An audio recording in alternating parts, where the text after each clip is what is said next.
On April 20th, 1945, deep beneath the shattered streets of Berlin, the heart of Nazi Germany prepares to mark a birthday that no longer resembles a celebration. Above ground, the capital of the Third Reich is being torn apart by artillery fire. Soviet guns thunder from positions surrounding the city. Buildings burn. Streets that once carried military parades and political demonstrations are now filled with rubble, smoke, and the movement of exhausted soldiers who know the war is reaching its final moments. Below the gardens of the Reich Chancellery, inside a reinforced underground complex known as the Führer Bunker, Adolf Hitler sits beneath meters of concrete and steel. The air is heavy, the rooms are cramped, and the walls shake whenever explosions strike nearby. The bunker was designed as a place of protection, but by this point it has become something very different. It is the final command center of a collapsing regime. The outside world is disappearing piece by piece. The German armies that once conquered much of Europe have been pushed back to the borders of the Reich. Allied forces have crossed the Rhine in the west. Soviet troops are fighting street by street in the east. The once feared Wehrmacht is exhausted, short of fuel, ammunition, aircraft, and trained soldiers. Yet, inside the bunker, Hitler continues to issue orders for armies that no longer exist in any meaningful form. Around him are the final witnesses to the downfall of Nazi Germany. Senior officials, military commanders, secretaries, personal staff, and security personnel move through narrow corridors illuminated by artificial light. Some still follow orders. Others have already accepted that the end is inevitable. They are trapped underground with a leader who refuses to acknowledge defeat. The Führer Bunker itself is not a grand underground fortress. It is a functional military shelter built beneath the Reich Chancellery complex in two connected sections: the older Vorbunker and the deeper Führer Bunker. Its reinforced concrete ceilings and thick walls were designed to withstand bombing attacks, but they could not prevent the collapse of the state above them. On this day, Hitler's 56th birthday, a small group of loyal followers gathers inside the bunker. There are no great celebrations, no displays of power, and no evidence of the empire Hitler had promised to create. Instead, the atmosphere is one of isolation. Outside, Berlin is dying. Inside, the final decisions of the Third Reich are being made. Only 10 days later, Adolf Hitler will be dead, the Nazi regime will have collapsed, and the Second World War in Europe will be approaching its conclusion. The events that unfold in this underground shelter during those final days will become one of the most studied and controversial endings in modern history. But to understand how Hitler reached this moment, it is necessary to understand the scale of the disaster surrounding him. Just 3 years earlier, Nazi Germany appeared to stand at the height of its power. Its armies controlled vast territories across Europe. German forces had advanced deep into the Soviet Union, captured major cities, and threatened the strategic resources that fueled the Allied war effort. The fall of France in 1940 had created the image of an unstoppable military machine. For millions around the world, the German war machine seemed almost impossible to defeat. However, the foundations of that power had begun to weaken long before Hitler entered the bunker for the final time. The turning point came through a combination of military defeats, economic pressure, and the overwhelming industrial strength of Germany's enemies. The failure of Operation Barbarossa, the invasion of the Soviet Union launched in June 1941, created a war of enormous scale that Germany was unable to sustain. The defeat at Stalingrad in early 1943 destroyed an entire German army and became a symbol of the turning tide. From that moment onwards, Germany was increasingly fighting a defensive war. The Allied victory in North Africa, the invasion of Italy, and the landings in Normandy placed German forces under pressure from multiple directions. By 1944, Soviet armies were advancing relentlessly from the east, while British, American, and Canadian forces pushed through Western Europe after D-Day. The German military situation became increasingly desperate. Equipment shortages grew worse. Experienced soldiers were being replaced by younger recruits, older men, and poorly trained units. The Luftwaffe, once dominant over European skies, struggled against the combined air power of the Allies. German cities were subjected to devastating bombing campaigns that damaged factories, transport networks, and civilian infrastructure. Yet Hitler remained convinced that victory could still be achieved. His command style became increasingly detached from reality. He often rejected reports that contradicted his expectations and demanded impossible counterattacks from formations that had already been destroyed. By early 1945, Berlin itself had become the final symbol of Nazi resistance. The city that had served as the political center of Hitler's regime was now surrounded by enemies. The Soviet advance towards the capital was enormous in scale. More than 2 million Soviet troops, supported by thousands of tanks and artillery pieces, participated in the final offensive against Berlin and the surrounding region. The German defenders had little chance of stopping them. The Battle of Berlin began on April 16, 1945, when Soviet forces launched a massive assault along the Oder and Neisse rivers, east of the German capital. The initial bombardment was among the largest artillery attacks of the entire war. The ground shook as thousands of guns opened fire, breaking through German defensive positions and forcing exhausted defenders into a desperate retreat. By the time Soviet troops reached the outskirts of Berlin, the outcome was already decided. The question was no longer whether Nazi Germany would survive, but how many more people would die before it finally collapsed. Inside the Führer bunker, however, Hitler continued to believe that salvation was possible. He imagined relief armies arriving from distant fronts.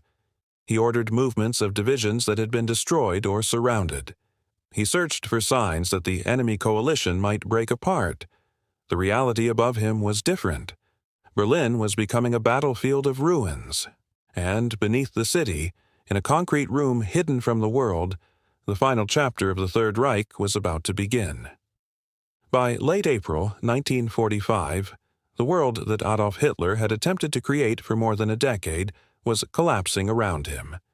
The underground rooms of the Führer bunker had become the center of a dying government, but they were also a place where reality and fantasy existed side by side. While Soviet soldiers fought their way through the streets above, Hitler continued to issue orders based on armies that existed mainly on paper. The military situation outside the bunker was beyond desperate. Berlin was defended by a mixture of regular Wehrmacht units, Waffen-SS formations, police forces, Hitler Youth members, and civilians who had been given weapons with little training. Exact numbers remain uncertain, but historians estimate that tens of thousands of German defenders faced hundreds of thousands of Soviet troops advancing towards the city. Many of those defending Berlin knew that defeat was inevitable, yet they continued fighting because surrender meant capture, imprisonment, or death. For the Soviet Union, Berlin represented more than a military objective. It was the political heart of Nazi Germany and the place where the war in Europe could finally be brought to an end. Soviet leader Joseph Stalin had placed enormous importance on capturing the German capital before Western Allied forces could reach it. The race for Berlin was therefore both strategic and symbolic. Inside the bunker, however, the outside world was reduced to fragments of information. Reports arrived through telephone lines and radio communications, but many were incomplete, contradictory, or deliberately misleading. Hitler demanded constant updates from his commanders and often reacted with anger when the situation did not match his expectations. One of the most significant examples came with his belief in the relief offensive supposedly being prepared by General Felix Steiner. Hitler expected Steiner's forces to launch a counterattack against the Soviet advance and rescue Berlin from destruction. In reality, Steiner's formation lacked the strength and resources required for such an operation. When Hitler discovered that the attack would not take place, his response revealed the depth of his isolation from military reality. On April 22, 1945, during a meeting inside the bunker, Hitler was informed that Steiner's attack had failed to materialize. According to surviving accounts from those present, This became one of the moments when he openly acknowledged the collapse of his position. He declared that the war was lost and began making arrangements for his final days. Yet even as defeat became undeniable, the machinery of the Nazi state continued to function inside the bunker. Orders were issued. Political decisions were made. Loyalty was demanded from those still around Hitler. The atmosphere was one of fear and uncertainty, as everyone understood that they were witnessing the final moments of a regime responsible for a war that had devastated much of the world. Among those present were Hitler's longtime companion Eva Braun, propaganda minister Joseph Goebbels and his family, military officers including General Wilhelm Burgdorf and General Hans Krebs, and several members of Hitler's personal staff. Some remained committed to the Nazi cause until the end. Others were simply waiting for the inevitable collapse. The physical conditions inside the bunker were becoming increasingly difficult. The underground complex had limited ventilation, and the constant presence of smoke, machinery, and nervous activity created an oppressive environment. Electricity failures affected lighting and communication systems. Above ground, artillery explosions caused vibrations that could be felt below. The bunker offered protection from bombs, but it could not provide escape from the reality of defeat. As Soviet forces entered Berlin, fighting became increasingly close to the Reich Chancellery. The city was transformed into a landscape of destruction. Streets were blocked by destroyed vehicles and collapsed buildings. Fires burned throughout residential districts. Civilians hid in basements and shelters, caught between the collapsing German defense and the advancing Soviet army. The final defense of Berlin was not a single battle fought by professional soldiers alone. It was a chaotic struggle involving remnants of military units, desperate civilians, and young recruits who had little understanding of the wider situation. Many historians have noted that the final fighting caused enormous suffering among Berlin's population, with thousands of civilians killed or wounded. Meanwhile, Hitler began preparing for his own death. On April 29, 1945, he married Eva Braun in a brief ceremony inside the bunker. The event took place shortly after midnight, during a period when Soviet forces were only a short distance away. Witnesses later described the ceremony as quiet and formal, a final personal act performed within a world that was rapidly disappearing. Later that same day, Hitler dictated his political testament and personal will. In these documents, he continued to blame his enemies for Germany's destruction and attempted to shape how history would remember his actions. There was no acceptance of responsibility for the catastrophic consequences of his leadership or the crimes committed under his regime. Outside the bunker, the situation continued to deteriorate. Soviet forces were closing in on the Reich Chancellery complex. Artillery fire became more frequent, and the possibility of escape was disappearing. For those still inside, the final hours were approaching. But before the end came, Hitler made one final decision that would define the last chapter of his life and the final collapse of Nazi Germany. He would not surrender. He would not leave Berlin. He would remain underground until the very end. The bunker, originally designed as a shelter from the war, had become his final destination.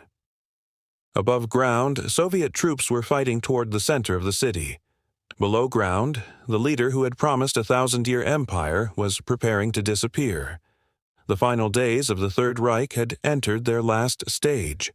By the final days of April 1945, the distance between the world above and the world beneath Berlin could not have been greater. On the surface, the Third Reich was collapsing in flames. Soviet forces were fighting through the streets, closing in on the government district while civilians searched for shelter among the ruins of a city that had once represented Nazi Germany's power. Beneath the ground, inside the Führerbunker, Adolf Hitler and those closest to him remained surrounded by concrete walls, fading communications, and the last fragments of a destroyed regime. The bunker had become a place where time itself seemed to lose meaning. Day and night were difficult to distinguish. The constant vibration of artillery fire created an atmosphere of permanent tension. Officers moved between rooms carrying reports from the battlefield. Telephone operators attempted to maintain contact with units that were surrounded or destroyed. Every message brought new evidence that the situation was beyond recovery. On April 30th, 1945, Hitler spent his final hours underground. According to accounts from those who survived the bunker, he met privately with members of his staff and military personnel before withdrawing with Eva Braun to his personal room. Shortly afterwards, both were dead. The exact details of the moment have been examined extensively by historians, and while Soviet investigations and later testimonies provide the basis for the accepted account, some minor details remain debated. Hitler's body was removed from the room by members of his personal staff. Following his instructions, it was taken outside into the garden area of the Reich Chancellery, where it was burned using petrol. The destruction of the remains was intended to prevent his body from becoming a symbol or trophy for his enemies. The act itself reflected Hitler's fear of capture. He had followed reports of the death of Italian dictator Benito Mussolini, whose body was publicly displayed in Milan after his execution by Italian partisans. Hitler was determined that he would not suffer a similar fate. With Hitler dead, the Nazi government technically continued under the leadership of Grand Admiral Karl Dönitz, whom Hitler had named as his successor. However, the reality was that the Third Reich no longer had the ability to continue organized resistance for long. The military structure was shattered. Communications were failing. Allied armies were advancing from all directions. Inside the bunker, the remaining officials faced their own decisions. Some attempted to escape Berlin. Others prepared for suicide. Joseph Goebbels, who had remained one of Hitler's most loyal followers, stayed in the bunker with his wife Magda and their 6 children. On May 1, 1945, the Goebbels family died in the underground complex after the children were killed and their parents later took their own lives. Their deaths represented one of the darkest moments of the bunker's final chapter. Even as Germany's defeat became complete, senior Nazi figures continued to act according to the ideology that had brought destruction upon Europe. Outside, the Battle of Berlin continued for a short time longer. Soviet forces reached the Reichstag building, one of the most recognizable symbols of German government, and fierce fighting took place around the structure. The famous photograph of the Soviet flag being raised over the Reichstag later became one of the most recognizable images of the end of the war in Europe, although the exact circumstances surrounding the photograph have been discussed by historians. On May 2, 1945, Berlin's remaining German forces surrendered. General Helmuth Weidling, the commander responsible for the city's defense, ordered an end to resistance after recognizing that further fighting would only cause additional deaths. The city that had served as the center of Nazi power had fallen. The final collapse of the Third Reich was not the result of a single battle or decision. It was the outcome of years of strategic mistakes, military overextension, economic pressure, and the overwhelming resources of the Allied coalition. During the 6 years of the Second World War, Nazi Germany had produced some of the most advanced military equipment of its era. Engineers developed powerful tanks, advanced aircraft, submarines, rockets, and weapon systems that influenced future military technology. However, technological innovation alone could not compensate for strategic failures, limited resources, and the consequences of fighting a war against multiple industrial powers. The final days inside the Führer bunker revealed this contradiction. A regime that had once controlled much of continental Europe ended in a small underground shelter surrounded by enemies.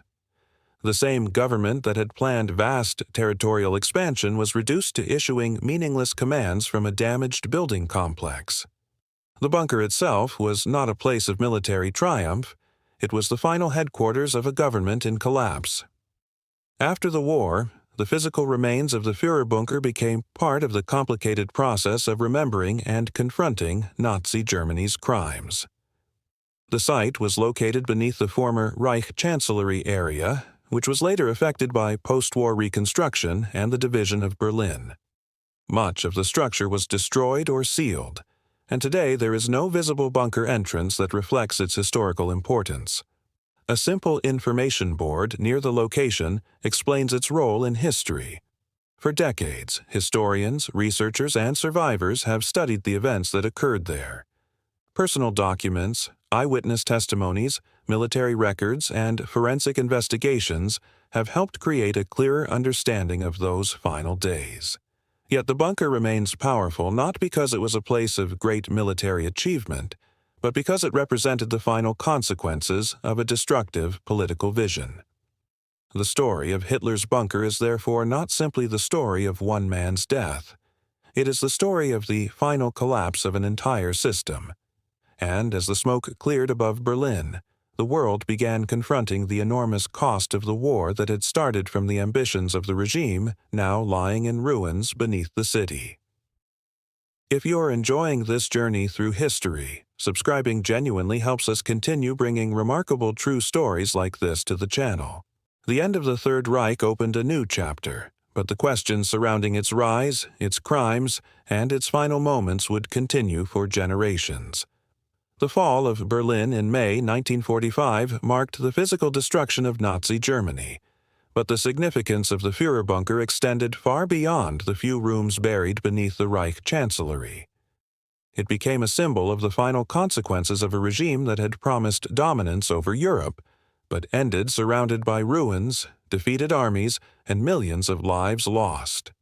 The collapse was not only military, it was political, economic, and ideological. The same state that had once mobilized enormous industrial resources, created powerful armed forces, and conquered vast territories was unable to prevent its own capital from being surrounded and destroyed. The final days inside the bunker demonstrated the limits of power when leadership becomes disconnected from reality. The events of April and May 1945 also revealed a fundamental lesson of modern warfare. Military strength is not measured only by weapons or battlefield victories. It depends on logistics, industrial capacity, alliances, intelligence, morale, and realistic decision-making. Nazi Germany had developed advanced weapons and highly skilled engineers, but it faced opponents with greater resources and the ability to sustain a long war. By comparison, the Allied powers approached the conflict through a combination of mass production and technological development. The United States produced enormous quantities of tanks, aircraft, ships, and ammunition, while the Soviet Union rebuilt its military industry after the devastating German invasion and eventually produced vast numbers of armored vehicles and artillery systems. Britain contributed through intelligence, air power, naval strength, and technological innovation. German military technology often impressed observers, but production limitations prevented many advanced designs from changing the outcome of the war. The famous Tiger tank, for example, possessed heavy armor and a powerful gun that made it formidable in combat. However, it was expensive and complex to manufacture, with only around 1,350 Tiger I tanks produced during the war. In contrast, the Soviet Union produced tens of thousands of T-34 tanks, a design that combined reliability, mobility, and practical mass production. The same pattern appeared across many areas of German weapons development. The Messerschmitt Me-262 became the world's first operational jet fighter and demonstrated remarkable speed compared with conventional aircraft. Yet only a limited number entered service before the war ended, and production problems, fuel shortages, and Allied bombing reduced its impact. Germany's Viv-2 rocket program represented another extraordinary technological achievement. Developed at Peenemünde by a team led by Werner von Braun, the V-2 was the first long-range guided ballistic missile used in warfare. It could travel at supersonic speed and strike targets hundreds of kilometers away. However, it required enormous resources and slave labor production systems, and it did not alter the strategic outcome of the conflict. These examples reveal the contradiction at the center of Nazi Germany's final years. The regime invested heavily in advanced technology, but innovation was undermined by strategic decisions, resource shortages, and the consequences of a war fought on too many fronts. The Führer bunker represented the final stage of this contradiction. Underground, surrounded by concrete walls, Hitler continued to rely on ideas of technological superiority and last-minute victory. Above ground, the reality was determined by factories, armies, supply lines, and the overwhelming strength of the Allied coalition. The immediate impact of the bunker's fall was the end of central Nazi authority in Germany. Within days, German forces across Europe began surrendering. On May 8, 1945, Germany officially signed its unconditional surrender, a date remembered in many Allied countries as Victory in Europe Day. However, the consequences of the Third Reich's collapse were far greater than the end of a military conflict. The discovery of Nazi concentration camps and the evidence of systematic persecution and genocide forced the world to confront crimes on an unprecedented scale. The Holocaust, in which 6 million Jews were murdered along with millions of other victims of Nazi persecution, became one of the defining tragedies of the 20th century. The aftermath also shaped international politics for decades. The Allied powers occupied Germany and began the process of rebuilding the country while prosecuting leading Nazi officials at the International Military Tribunal in Nuremberg. The trials established important principles regarding individual responsibility for war crimes and crimes against humanity. The physical bunker beneath Berlin slowly disappeared from public view, but its historical importance remained.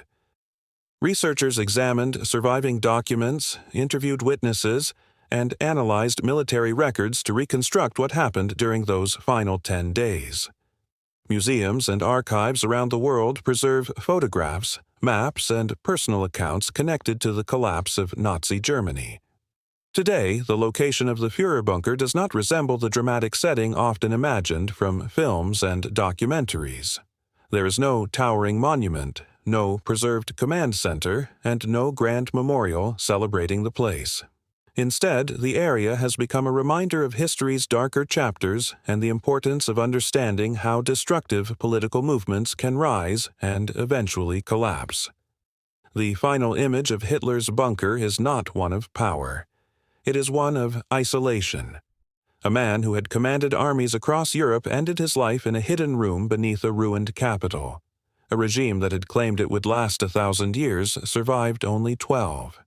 A government that had sought to reshape the world ended with its leaders hiding underground while the forces they had unleashed closed in around them.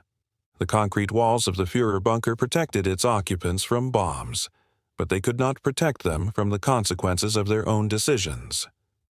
When the first soldiers entered the ruined Reich Chancellery, they found not a victorious headquarters, but the remains of a defeated dictatorship. The sounds that had filled Berlin during those final days, the roar of artillery, the collapse of buildings, the movement of exhausted troops, gradually faded into silence.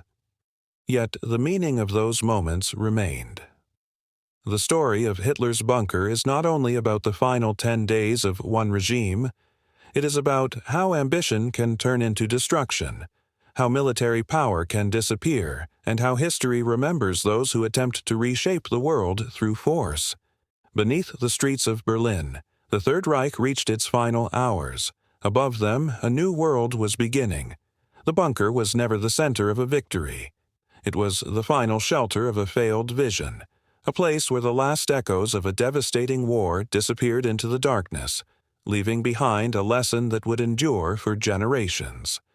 Nations may build armies, leaders may seek control, and empires may appear unstoppable, but no power can escape the consequences of the choices it makes.